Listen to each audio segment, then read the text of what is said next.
أعوذ بالله من الشيطان الرجيم. بسم الله الرحمن الرحيم. أرأيت الذي يكذب بالدين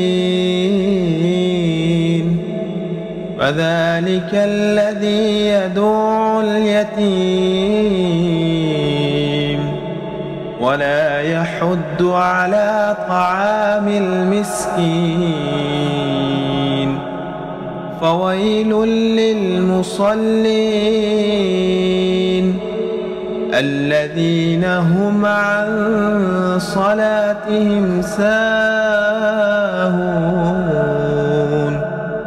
الذين هم يراءون